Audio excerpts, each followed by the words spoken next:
In your program, as you walked in, you received this. It's also in the seat in front of you, called our Connect card. So if you can pull that out, we're going to talk about it later today, but it's you put your information on there, but we're going to talk about how God is challenging us to move forward in this view of true hospitality. What is true hospitality? This is our series for this first part of the summer. So I'm going to continue our series on true hospitality. And hospitality is really inconveniencing ourselves for a stranger, inconveniencing ourselves for his or her needs. And although it's nice to make someone a meatloaf and share it with them, it even goes deeper than that, than just providing food. It's providing an atmosphere of welcome, an atmosphere of love and care, that I care for you because God cares for me. He loves me. So it's making room for others and giving space to others in our busy lives, because we all have busy lives, no matter what. If we're newly married, if we're a kid, if we're retired, if we're middle like me, we're all busy.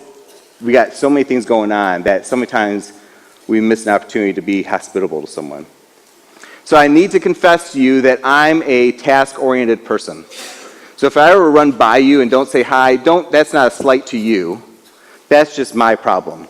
So you can truly say, that's Brad's problem. But I try to make myself available to people, but my favorite thing to do is simply to cross things off my list. Anyone like me? You love your list? And I guarantee you this. Some of you who love your list love one more thing with that list. Checking everything off and throwing it away. Now, how many love that? Yes, I see the hands. Yes, I am Brad, and I'm a task-driven person. It's crazy. It's something I love. I love throwing things away, and I love throwing things away that are my list. My list. I get to check it off. Say, I did that and that and that. Crumple and throw. Beautiful thing. It's glorious. It's almost like one of my favorite things to do in the whole world is to throw away a list. And so sometimes I get so task-driven that if I'm doing something for someone else, I almost forget that I'm doing it for them. I'm like, what do you need me to do? Okay, good, I got it. Get out of my way. Leave me alone. Don't distract me. Let me get the task done. And I get to this robot mode.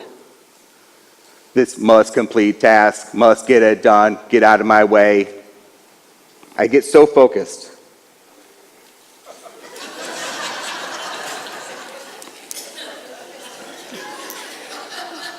I'm glad it's funny because I had no idea why it's funny. So, one of the fears of the task-driven person is that they'll be interrupted in their task. That someone will come along while they're trying to complete their task and maybe get us off project. So we get nervous. I get anxious. So I'm working on my project and I see someone out of the corner of my eye.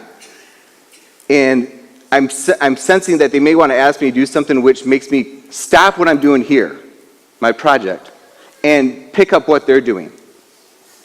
This happens here at the church building when I'm here. It happens at home. It happens all over the place. And so as anxiety fills my heart, I actually even turn away from the person a little bit, like, okay, I'm kind of, don't you see I'm busy? Hoping that they will go, oh, Brad's busy. Okay. That doesn't always happen. Usually people still come, which is fine. It gets me out of who I tend to be. But I get really focused on my thing, my task, that I forget people around me. So let's compare me to Jesus, shall we? See, I believe my projects, my tasks, are very important and need to be completed. They just have to be done. They're my highest priority. They're the utmost importance. They're the pinnacle of precedence. So I complete my task, I throw away the list. That's me. But if we look at Jesus and what his life was all about, he had one project. John 6:38, for I have come down from heaven to not do my will, but to do the will of him, God, who sent me. And that meant that he left heaven to come to the world on that first Christmas morning, to bring salvation through the dying of the cross on that Good Friday, and then raising to new life on that Easter morning. That was his only task, and it was all for us. Aren't you glad? It was for us, for me. So in comparing my typical projects with Jesus' ultimate project, the only one he really had, I would say he had bigger ones than any of mine. And Jesus' disciples, his followers, believed that as well. Oftentimes the disciples would fend off people in order to help Jesus, their Messiah, complete his great project, salvation for the world. In fact, you'll hear their protective voices in some of these following examples, because Jesus allowed and even welcomed interruptions throughout his day. He didn't fight them off and say, "Look how important I am," which he was. "I'm the Son of God," which he was. "I'm bringing salvation to all people. Stop meddling in my life. I must complete my task." He didn't act that way. He saw interruptions as a natural part of his project. They were his task for the day. So here are a handful of examples when Jesus allowed the interruptions to get in the way of the project many times that the disciples thought were important. So, first one is in Mark 10, and this was read by Levi, who did a great job this morning. He was picked because he's a kid, and this is about a kid. That kids were coming to him, coming to Jesus. Somehow he was a magnet for kids. And he was just drawing kids to him. And the disciples were like, "What is going on? Get all these little rumpkins, get them out of here." And he just pushed them aside, get them out of here, because Jesus has got a bigger project to do. Jesus has got something bigger than just have you sitting on his lap, telling him all the stuff, hanging out, playing games, whatever. He's got bigger projects than what you have, little kids. Get out of here. And, kids back then were not viewed very highly. But yet Jesus said, "Let the little children come to me. Do not hinder them. Stop it, disciples. Stop it. This is what I'm about. Yes, I've got lots of things to do today, but right now, at this moment, this is the most important thing. Because they came to me. They need me, and I've got something to give to them." Luke 5. Great story. Jesus is preaching to this room full of people. It's packed. People are hanging out the windows, listening to him in this big room. And these guys say, "Hey, our friend here is needing some medical help. He needs healing. Let's help him." So they take him up on the roof, open up the roof, drop him down, right in the middle of his teaching. So that'd be, all of a sudden there's someone popping down through the ceiling. Most of us would say, "Would you just do this later?" Right? Or if someone walked down the aisle and came up and started talking to me, I would feel, as a task-driven person, you are interrupting what's going on here. I think all of us would have that kind of angst, like, what's going on? But Jesus said, "Hey, great opportunity. Here's an opportunity for me to love on this person." So not only does he heal him physically, but heals his soul, forgives him of his sins. Amazing. Luke 8. Waves are rocking the boat. Disciples are freaking out. Jesus is asleep. How many of you like to be woken up in the middle of the night because of a storm, or because of some tragedy happening, or whatever's going on? None of us want to be woken up with a phone call, nothing like that. That's like the worst fear, right? Especially as a parent. But here they wake him up and he goes, "All right, I will snooze my sleep, come out, take care of the calm, and go back to sleep, take care of it." No one wants to wake up during a storm. But yet he did it. They were worried, they were concerned. Somehow Jesus felt no concern because what? He created the world, right? So no big deal. I know the storm is coming before you were even born. No big deal. Matthew 9. So Jesus is walking, gets met by a man whose daughter was dying, and so he decided to go help her. He's going to go heal her. And then on the way, he's walking through the crowd, and he says, "Someone touched my robe. What happened?" And disciples are kind of like, "Wait, there's tons of people around you. How everyone's touching your robe. Everyone wants a piece of Jesus because they've heard of who he is and what he can do." But he stopped, found the woman, who touched his robe and said, "You're healed." And she had been bleeding for 12 years. On his way to heal someone else, he stops, takes the time. He was in no rush. He knew what was going on. John 4. So a story of Jesus having to go through Samaria. Samaria is like the bad part of town. No Jew had to go through Samaria. In fact, every Jew was supposed to go around Samaria. Don't go through Samaria. Samaria is a bad place. You don't want to be there. Bad people, bad place, bad situation, all equals trouble. But Jesus said, I have to go through there. I have to go through Samaria. So the plans were to go around it. The disciples had plans to go around it. We're going to take you to this place and that place, but Jesus said, I have to go through because there's someone there that needs a new start to life. And he found her, and he cared for her, and she got that new start. Then it all culminates in my heart with this great story that Jesus shares in Luke 10, where this person is robbed and beaten and left for dead, right on the street. And a priest walks by, sees what's happening in front of him, and goes to the other side of the street and walks around that person who's been beaten and left for dead. A church elder, a righteous person from the church, comes up to that same person and sees that person and, not the time, not the right situation, and walks around as well. And then a Samaritan, the person we just talked about in the previous example of Jesus, having to go through Samaria, this group of people that no one wanted to be associated with. No Jew would ever connect with a Samaritan. This Samaritan becomes known as the Good Samaritan because he stops. He checks on the person. He totally interrupts his whole day in order to see how this person is doing. Puts the person on his own donkey and takes them to a place and gets them medical attention and even pays bills for that person because they were just robbed. They have no money. They're left with nothing.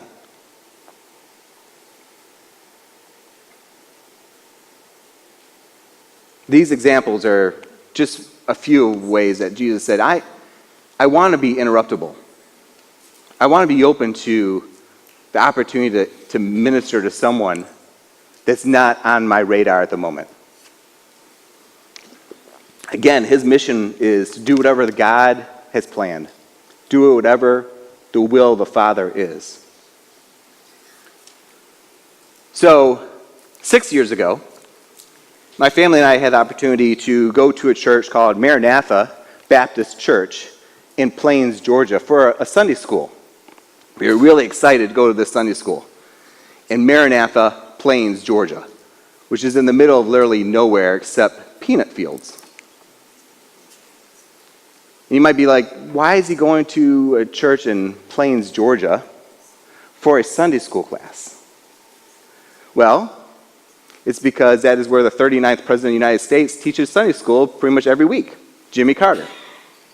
So, every week he has a Bible study and hundreds of people come to it. So we said, we want to experience this. We were living in Georgia at the time. We said, we want to experience this opportunity to see the President of the United States. So, we pull up to the church, and the first thing you notice are these guys. Black suits, black sunglasses, a stare to kill. They're Secret Service, but they're not very secret about it. They're pretty much in your face the whole time. And so as you're driving in, there's dogs sniffing your cars. There are mirrors on wands looking underneath your cars for anything suspicious. And so you get to experience what it would be like to be in the president's shoes for a day, all the security.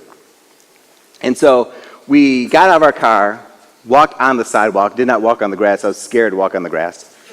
Took the long way around, walked on the sidewalk, got up to the line that was going into the building, and we all got wanded, like my daughter Anna Grace did.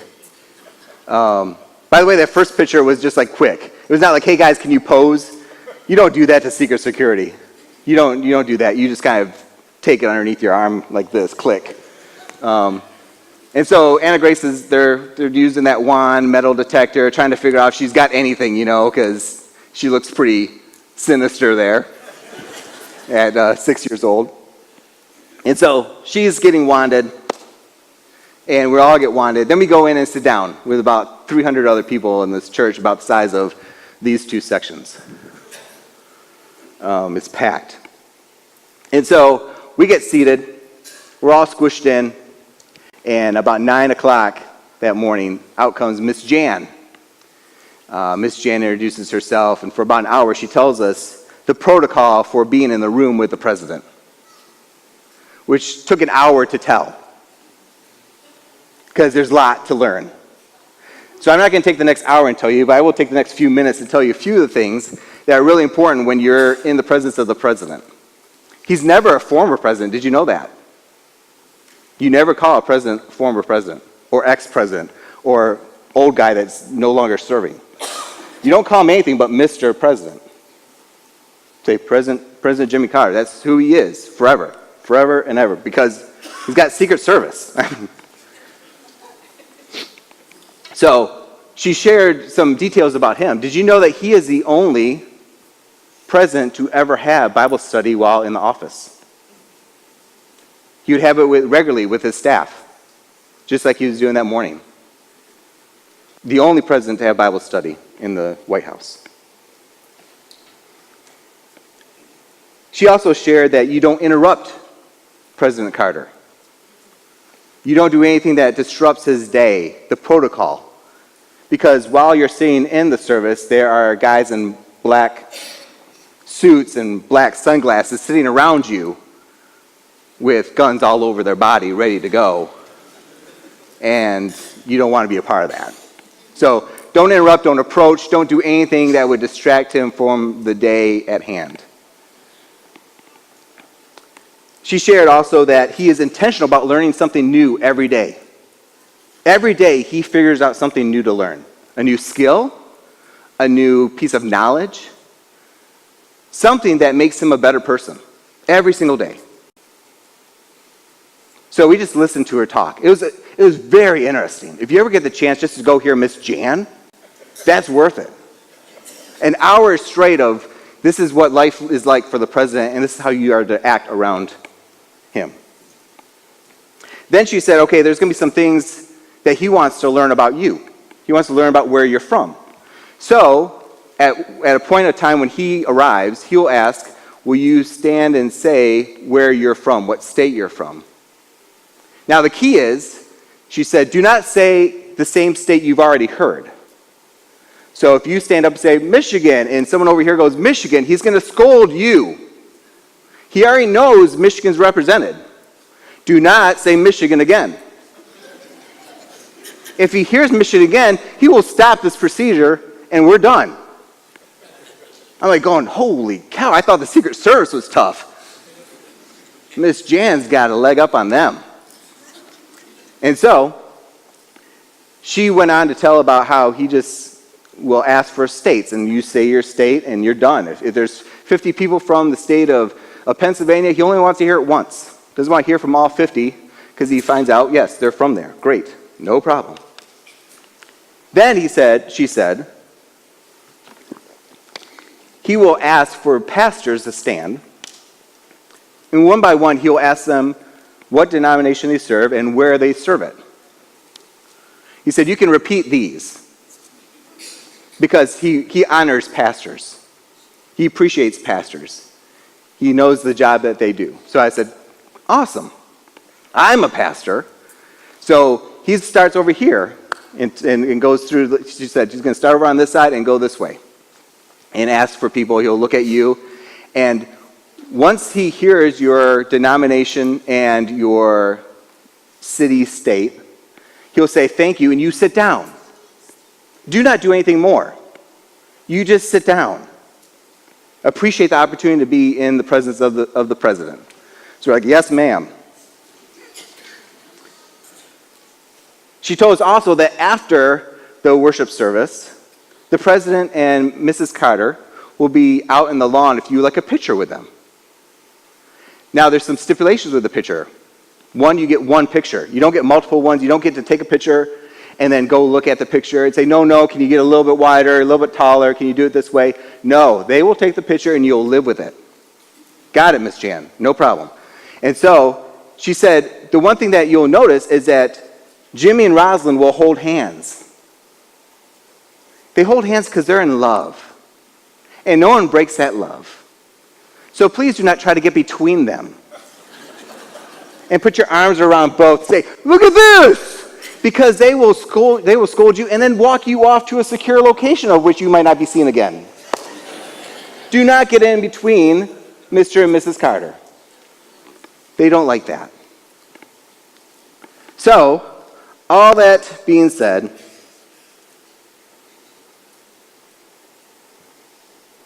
she said a prayer. And as soon as she said amen, there was President Carter in front of us. Like magic. We lifted our heads, boo!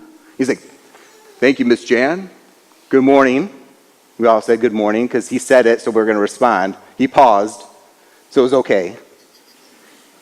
And we just sat there. I was like, there's the President of the United States, literally right here. Like, he was down on the floor. So it's like, hi, I'm the President of the United States. Like, right this close. What's going on, Mel? The President just shook your hand. That's awesome. Don't wash that hand. That close. In a small church, probably the size of these two sections right here. And so he did just as Miss Jan said. Everything was exactly like it was. It's like they've done it before. Nothing was off schedule. He asked, where are you from? Tell me where you're from. I love all 50 states. Tell me where you're from. And people would say, Michigan, South Carolina, North Carolina, Georgia, Florida, Hawaii, all that kind of stuff. No one repeated. Everyone followed the rules. It was good. They said, I'd like all the pastors to stand. Please say your denomination that you serve and where you serve it. I'm going to start over here. So he said, Tom. You didn't know Tom's name. I'm just picking on Tom. So Tom was standing and he said, I'm Lutheran. I serve over in South Carolina. Thank you. And Tom would sit down. He went across like this. There were probably about 15 or so pastors in the congregation at that time, if I remember correctly.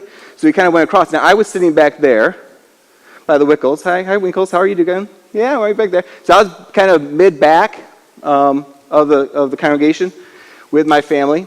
And I was about to stand, and my 12-year-old daughter, Morgan, was like, no, don't stand. Don't embarrass me. I'm like, the president has commanded me to stand. I will stand and address the president. So I stood up, and it got to me. And he looked at me and said, and just kind of looked and kind of stared. I knew it was my turn. I was the last one. No one else was left. And I said, I'm a Free Methodist pastor from Columbus, Georgia. And I was ready to sit down. I was kind of waiting for the thank you and sit down. I've done my duty. I'm good.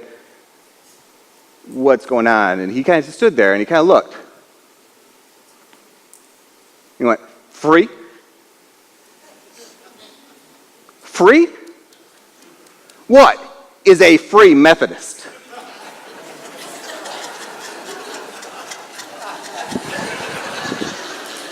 I was in the pew, I couldn't move.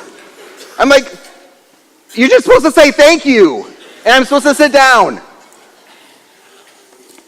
It says, well, Mr. President, Free Methodists started about 150 years ago when we were Methodists, but we didn't believe in slavery, and, they were renting pews out.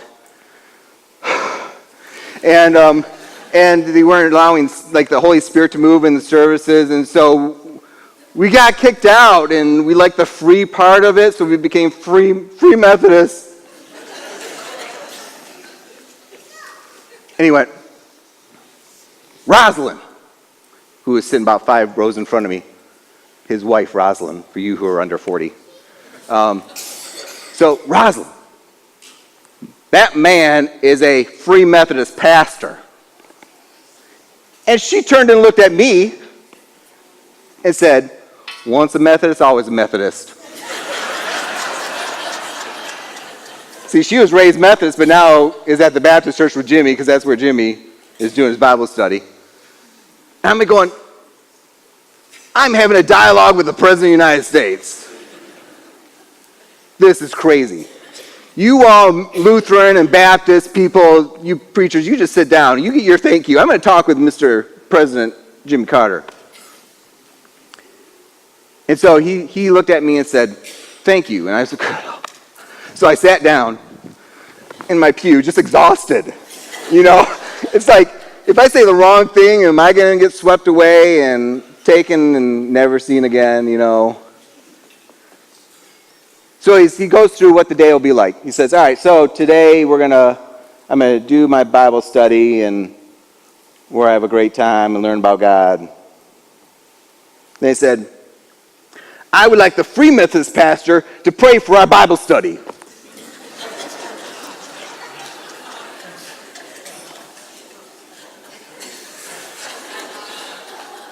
So I rise up and say, yes, sir. You bet. I said, dear Lord Jesus. I didn't do that. I wouldn't do that. So I prayed for the Bible study, that we would learn and grow closer to God. I prayed for the health of the Carters, which they're still alive, right? That's me. And so it just had this opportunity to pray for the President of the United States. Hello. How awesome is that? I said amen, and I sat down, and I was done, spent for the day. So he went on without notes, like I have notes. I have to read pretty much every word. He went on for 40 minutes without notes. Every week he does that. Amazing Bible study. Powerful. Just like, oh man, oh, great point. I'm just writing notes all over the place about it. So after that, we have our worship service. No one moves. Everyone stays in their seat. You're kind of stuck there for like 3 hours. And we get in line after the service and get in line for our time to get our picture with President Carter because we're friends. You know, we know each other. We're pals. And so he wants a picture with me now. And so I go and get in line with my family, and we're next one up. So we hand the phone to the person taking the pictures, who we don't know, and she gets ready to take it.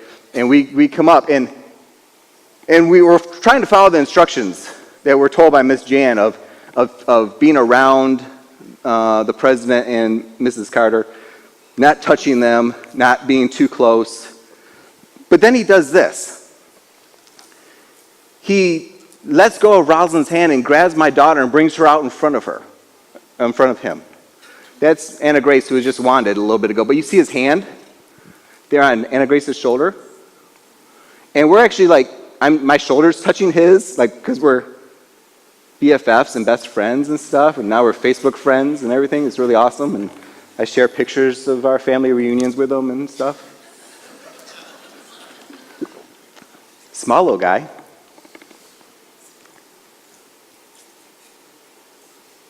That picture still chokes me up. That a president broke protocol, like multiple times for our family.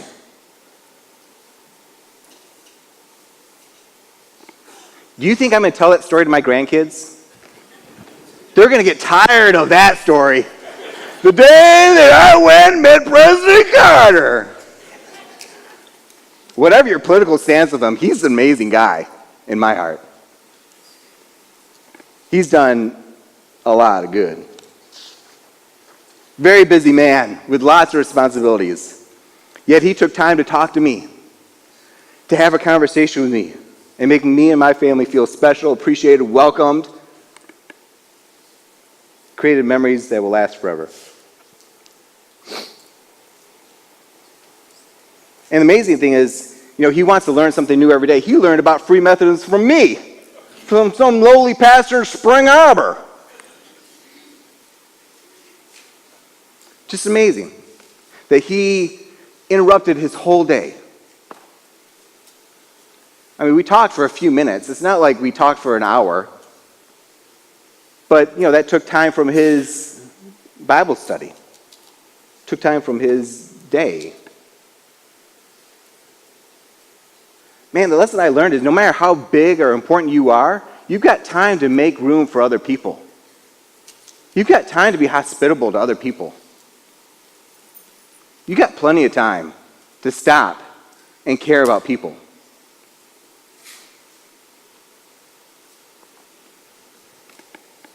I love Dietrich Bonhoeffer when he writes in Life Together. He says this: we must be ready to allow ourselves to be interrupted by God.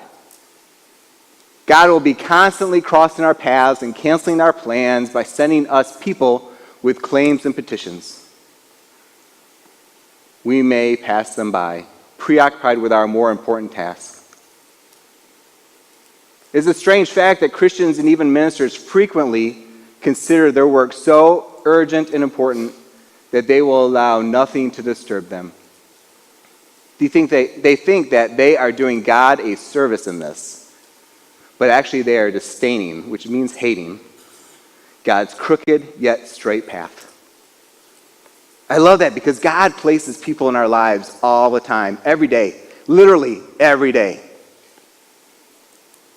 Every single day.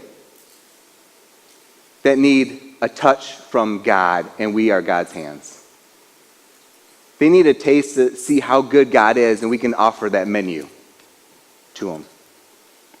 They need to hear from God, and we can be God's voice to them. If we stop, look, and listen for those interruptions that God places in our path, we will see God at work. Even though it seems crooked, gets us off our path, may take us longer to do our task, his project is more important than mine. So there's a philosophy I have of mine that I've had for quite a while, dealing with this issue, because I admit that interruptions in my life are hard to live with. I want to get the tasks done, and when someone walks into the room, walks into the office, walks into my space, I feel like that project is going to get derailed, slowed, whatever the case may be. And so I call it the ministry of inconvenience. I want to give ministry back to the person by being inconvenienced for them, whatever that takes. This ministry of inconvenience means that we allow ourselves to be inconvenienced for the purpose of the other person. When I'm inconvenienced by people and throughout the day and they interrupt me, I'm actually ministering to them, helping them. We allow God's agenda to lead the day. We adhere to God's definition of productivity because it's actually impacting people around us rather than just completing our tasks. So I try to give people the ministry of inconvenience. And some of you have inconvenienced me. And I know And I know that I've inconvenienced you. But if we hold on to this ministry of inconvenience, that this is okay.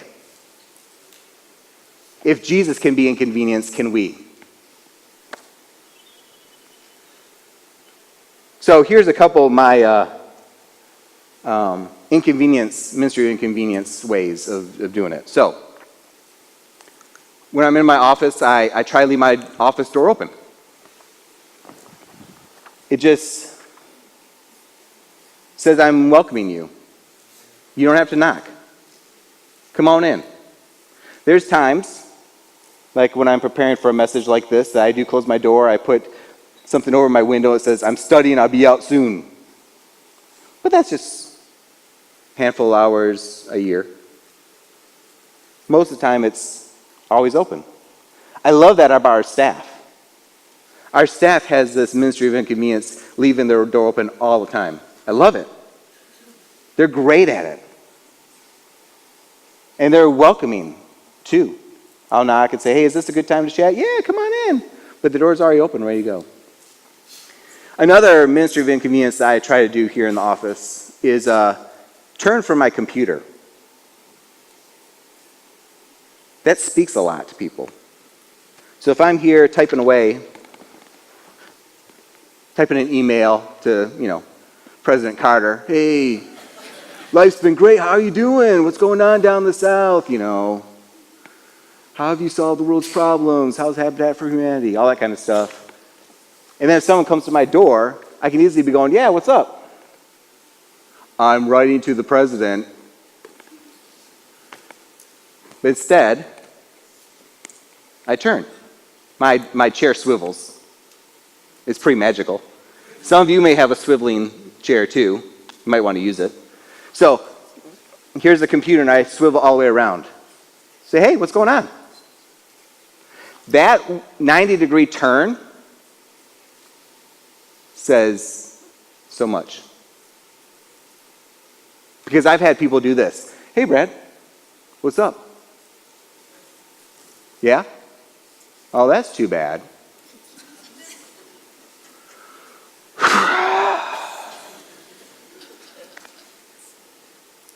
Yep. You don't feel welcomed at all, right? You feel actually in the way. Those are just two of mine. I've tried to do a ministry of inconvenience. So you have your Connect card. Pull that out. And ask God these questions. How can I be more interruptible? How can I be more inconvenienced? Now, you're not asking God to inconvenience you all the time, right? That's could be really, if you ask for that, he may give you that. But you're just asking God, what's not going well in my heart that I'm not allowing myself to be inconvenienced? What are some people in particular that I'm not allowing to be kind of in my space? So there's a couple lines there for you to fill in if you want. My next steps. Today I've decided, how am I going to be more inconvenienceable? To show love, to show hospitality, to show care, to welcome people. Because maybe God has just put them in your path.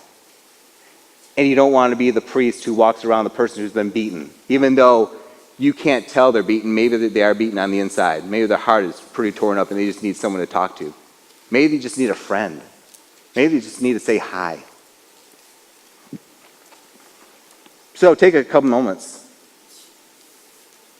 and maybe allow God to speak to you. He wants to speak to you. He's always speaking to us. It's whether we can pull out the headphones and look up from our phones and see what he's doing around us.